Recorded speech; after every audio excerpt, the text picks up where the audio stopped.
Ya, bismillahirrahmanirrahim. Assalamualaikum warahmatullahi wabarakatuh. Kita lanjutkan di bagian terakhir dari listrik AC.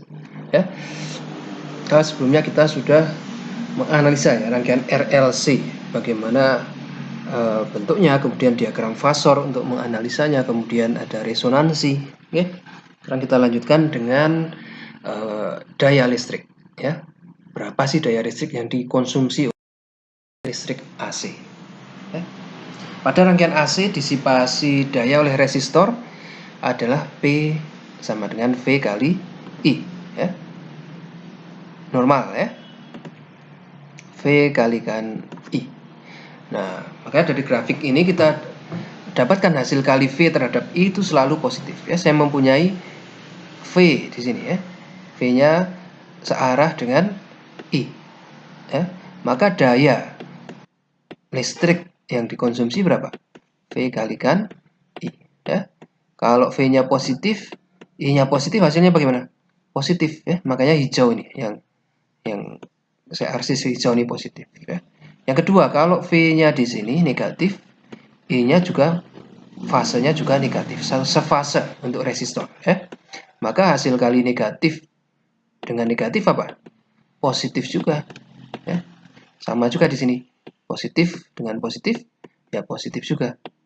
Maka daya listrik yang didisipasi oleh energi listrik yang didisipasikan oleh resistor bernilai positif ya. Nah, sekarang kita lihat kalau induktor bagaimana.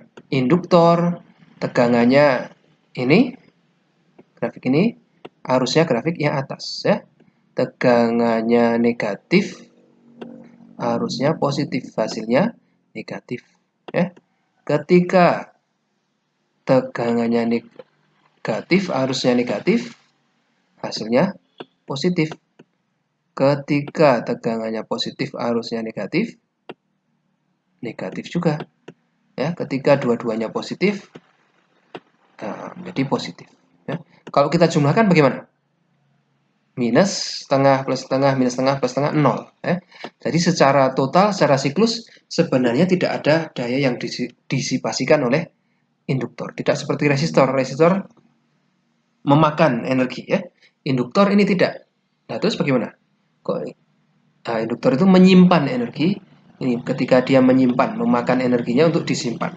Kemudian untuk dilepaskan pada setengah siklus yang lainnya ya.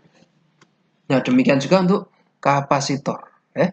Kapasitor ini grafik tegangan, ini grafik arus. Ketika dua-duanya positif ya positif. Salah satu negatif, negatif. Kedua-duanya negatif, positif ya. Secara rata-rata dia akan 0 ya. Sama seperti induktor juga. Ketika dia mengambil energi listrik adalah untuk disimpan. Untuk kemudian dia kembalikan lagi ke rangkaian pada setengah siklus selanjutnya ya. Nah, ini artinya energi listrik tidak didisipasi oleh induktor maupun oleh kapasitor ya. Energi hanya disimpan sementara untuk. Nah, kalau ada tiga-tiganya, R, sebuah rangkaian memiliki R, memiliki L, memiliki C dengan perbedaan fase theta ya. Bagaimana? Ya, tinggal dihitung saja perkaliannya seperti ini ya. PV kali I, V-nya adalah V max cos omega T. Ini kalau tidak ada beda fase. I max cos omega T. Kalau karena kita memiliki beda fase theta, maka plus theta di sini itu voltase ya. Maka hasil ketemunya bagaimana? V max cos omega T. Nih, cos ini ada term cos dalam kurung A plus B. Apa nih penjabarannya? Ya. Cos A cos B minus sin A sin B ya. Maka di sini juga sama. Cos omega T plus theta saya jabarkan menjadi cos omega T cos theta minus sin omega T kali sin theta ya. Yang sini tetap I maksimum cos omega T. Nah, sekarang saya kalikan ini. V dengan I max ini menjadi V max I max cos omega T kalikan cos omega T cos omega T kuadrat kalikan cos theta ya. Dan sisi lainnya lagi V max I max cos omega T sin omega T sin V. Ya, V bukan theta tadi ya. Nah, ini kalau kita rata-rata kemarin di pembahasan RMS cos kuadrat omega T ini kan rata-ratanya setengah ya. Ya. Sedangkan kalau ini cos omega T kalikan sin omega T, ini rata-ratanya adalah 0. Ini kita bisa tuliskan ulang menjadi setengah apa sin.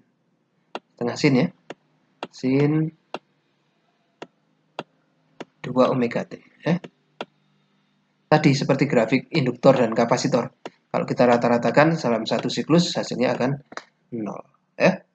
Sehingga dalam satu siklus sinusoidal dan daya yang dikonsumsi oleh rangkaian RLC hanyalah yang depan ini aja Vmax kalikan Imax kalikan setengah kalikan cos V ya.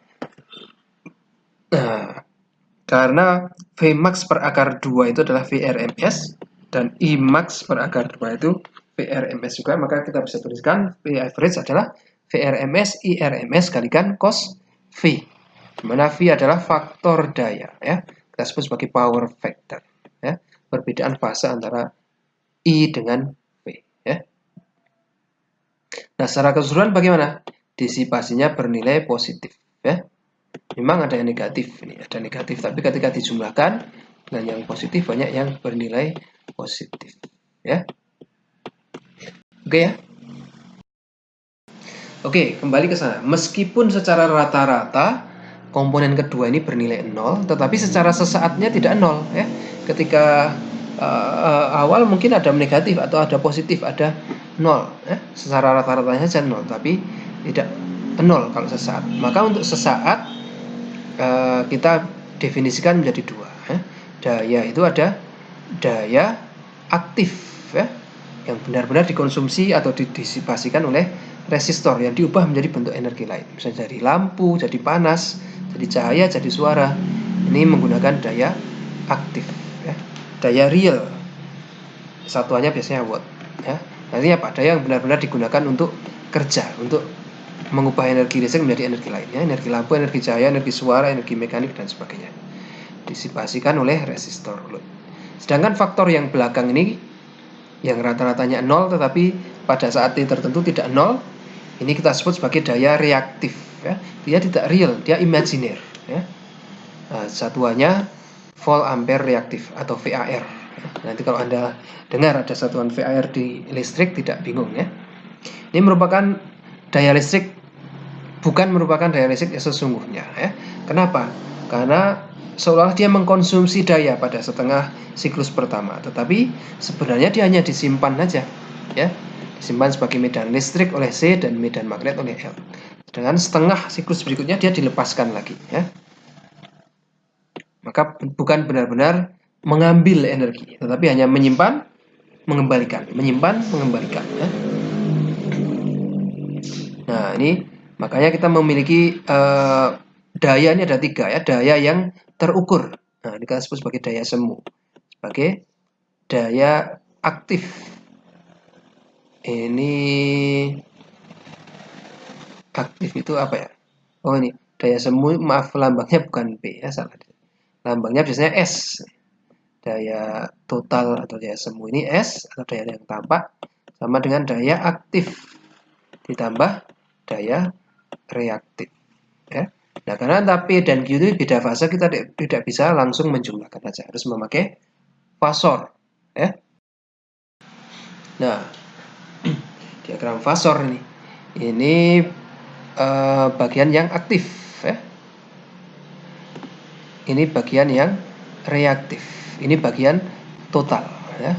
Maka daya total ini kita bisa gunakan sebagai daya aktif ya. Cos tetanya ini kan sesuatu bla bla bla bla bla bla bla cos theta ya. Cos theta berarti kita turunkan saja. Maaf, cos pi ya. Ini pi-nya di sini. Oke, berarti sisi miringnya ya. Maaf, sisi samping ya. Sedangkan yang sini bla bla bla bla bla bla bla bla sin theta ya, itu berarti sisi depannya ya, sisi depannya ini I kali sin theta, ini daya reaktif ya. Maka antara nilai sin dan cos ini tidak bisa langsung dijumlahkan karena ortogonal ya, tegak lurus satu sama lain. Ya. Maka untuk mengakomodasi baik daya aktif maupun daya reaktif dalam rangkaian AC digunakan besaran daya semu ya. S satuannya apa? VA, volt kalikan ampere. Ya. Sama dengan watt Pak, ya sama tapi ditulis VA saja karena tidak benar-benar watt. Maka daya yang benar-benar digunakan adalah I kuadrat R. Daya reaktifnya apa? Q. I kuadrat kalikan XL minus XC. Daya totalnya I kuadrat Z. Maka kita bisa tuliskan S kuadrat atau daya yang terukur atau daya semu sama dengan P kuadrat plus Q kuadrat. Dan faktor daya atau cos theta ini digunakan untuk merelasikan antara berapa sih antara daya semu dan daya yang benar-benar kita pakai, daya yang tercatat dan yang benar-benar kita pakai. Cos theta-nya adalah rasio antara P terhadap S. Ini kan cos theta. Theta berarti cosnya sisi samping dibagi sisi miring. Nah, maksudnya apa ini Pak? Ya kita lihat di latihan soal supaya lebih jelas. Oh belum. Nah, nilai faktor daya ini cos theta ini umumnya lebih ideal kalau 1 nilainya ya. Nilai cos theta yang kecil ini tidak disukai. Kenapa? Karena meskipun daya reaktif tidak dikonsumsi, tapi keberadaannya membebani infrastruktur jaringan listrik. Dan dia juga berkontribusi sebagai daya yang hilang dalam transmisi listrik. Intinya apa? Begini, idealnya seperti ini. Saya memiliki bis antar jemput antara kos dan mahasiswa dan kampus ya. Nah, ini kos dan kampus.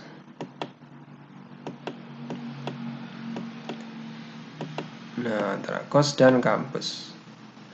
Ini ada jemputan dengan menggunakan bis ya. Nah, kalau dalam bis ada berapa kursinya ya? Ada 8 kursi misalnya, dia kan kapasitasnya 8 kursi. Ini juga sama, ini dari pembangkit, ini dari pengguna, misalnya rumah atau industri atau sekolah atau mall yang menggunakan listrik, ini dari PLN. Arus listrik ini diibaratkan sebagai penumpangnya di sana ya. Ini kapasitasnya 8. Kapasitas bisnya 8 ya. Diisi oleh orang 1, 2, 3, 4, 5, 6, 7, 8. Nah, ini supir ya. Supir. Satu supir membawa 8 penumpang ya. Maka yang ditransfer itu listriknya ada berapa orang di sini? Ada 9 orang. Tetapi yang sebenarnya digunakan di kampus berapa? Cuma 8 orang ya. Jadi meskipun tidak dikonsumsi tetapi membebani jaringan, membebani kawat listriknya ini ya. Kawat listrik karena harus memuat arus listrik lebih banyak, maka dia misalnya ukurannya harus besar atau bagaimana ya. Nah, nilai cos theta ini, cos theta-nya adalah 8/9 gitu ya. Daya yang benar-benar dipakai adalah 8, tapi yang didistribusikan ternyata 9. Ini kan membebani jaringan ya. Maka nilai yang kecil, cos theta kecil misalnya di sini sopir, ini istrinya sopir, ini anaknya sopir, ini kernet, ini istrinya kernet ya misalnya ya. Berarti yang ditransfer sebenarnya yang perlu sampai sana adalah 4, tapi kapasitas bisnya diisi oleh 9 ya. Nilainya semakin kecil lagi ini cos theta-nya ya. Maka tidak disukai yang seperti itu ya. Membebani infrastruktur ini maksudnya ini, membebani infrastruktur jaringan listrik ya. Dan juga yang kedua berkontribusi sebagai daya yang hilang ya. Misalnya pembangkit kita di Cilacap ya, sampai di Jogja 200 km misalnya ya. Resistansinya adalah 1 ohm ya. Daya yang hilang di sepanjang jalan ini berapa? I kuadrat R. I kuadrat kalikan R ya, tergantung I ya. Kalau misalnya I yang diangkut oleh bus ini besar, ya maka I kuadrat R akan besar juga. Kalau yang diangkut kecil, kan misalnya seperti ini kita cuma perlu 4, ya ngapain kita harus angkut 9, kita angkut 4 saja ya. Kan I kuadratnya menjadi kecil, 4 kuadrat dibandingkan dengan 9 kuadrat ya. Ini daya yang hilang. Ya. Nah, oleh karena itu untuk mengurangi efek daya reaktif yang terlalu besar, ya, pada unit konsumer biasanya kita gunakan sebagai power factor. Ya. Oh, ini ada kelemahan lagi. Yang tercatat oleh meteran PLN kita adalah daya semu, aktif plus reaktif. Ya. Maka rugi dong kita membayar daya semu. Ya, daya semu ini bis yang datang 9 ini. Sedangkan yang sebenarnya kita pakai hanya 8. Yang satu nggak kepake, kita kembalikan lagi ke jaringan. Ya. Nah, ini misalnya untuk mengurangi besar daya reaktif ini, ya, bisa dipasang unit power factor corrector, ya, atau kita sebut sebagai stabilizer yang terdiri intinya isinya bentuknya seperti ini nih. Anda pernah nggak di rumah atau di kosan listriknya jelek, anjlok, ya? Meskipun setelah kita hitung-hitung ini belum 900 volt kok sudah anjlok ya. Nah, 900 watt. Ya 900 watt itu aktif, yang reaktif kita tidak tahu berapa ya. Nah, makanya untuk stabilizer ini menghapus daya reaktif. Kalau misalnya load kita terlalu banyak induktor, maka ini kapasitor di sini akan bekerja mengimbangi induktornya. Kalau load kita banyak kapasitor, maka induktor di sini akan bekerja mengimbangi kapasitor. Ya. Nah, ini isinya kapasitor dan atau induktor yang berfungsi untuk menyerap atau menghasilkan daya reaktif sesuai kebutuhan. Ya.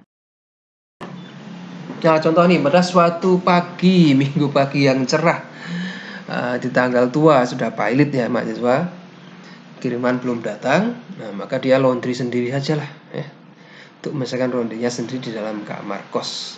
Kamar kosnya memiliki daya listrik 900 watt, ya, dia menyalakan dan sudah menghitung-hitung kira-kira belum sampai 900 watt ini ya. Mesin cuci 125 watt, pompa air 225, setrika 350.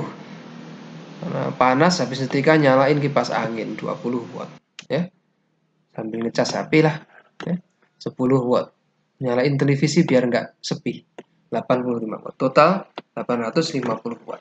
815 watt ya. Belum ya, masih di bawah 900 ya. Nah, ini yang aktif saja, kita tidak tahu reaktifnya berapa ya. Padahal ini mesin cuci ini ada sesuatu yang berputar, motor listrik. Pompa air ada sesuatu yang berputar, motor listrik juga. Kipas angin juga motor listrik ya. Motor listrik itu perlu induktor. Charger HP ini ada induktor di dalamnya untuk menurunkan tegangan dari 220 menjadi 5 volt. 5 volt ya, 220 volt menjadi 5 volt. Ya. Nah, ini menghasilkan induktif ya. XL ya, maka power faktornya tentu saja tidak satu, pasti ada sesuatu yang lain ya. Maka jika kita ukur misalnya power factor dari instalasi kos pada saat itu adalah 0,9, kita disuruh menentukan berapa besarnya daya reaktif dan daya semu yang dikonsumsi dalam tanda petik ya. Kenapa? Karena daya semu tidak dikonsumsi, yang dikonsumsi hanya daya aktif saja, reaktif tidak. Dan kondisi tersebut apakah MCB cost akan anjlok? Nah, kita lihat. Maka total daya aktif atau daya real yang dikonsumsi adalah 810 watt. Kalau kita punya power factor 0,9, maka kira-kira besarnya daya semu berapa? Ya, tentu saja cos V sama dengan aktif dibagi semu, P dibagi S. Atau S sama dengan P dibagi cos V. 815 dibagi 0,9, 906 volt ampere ya.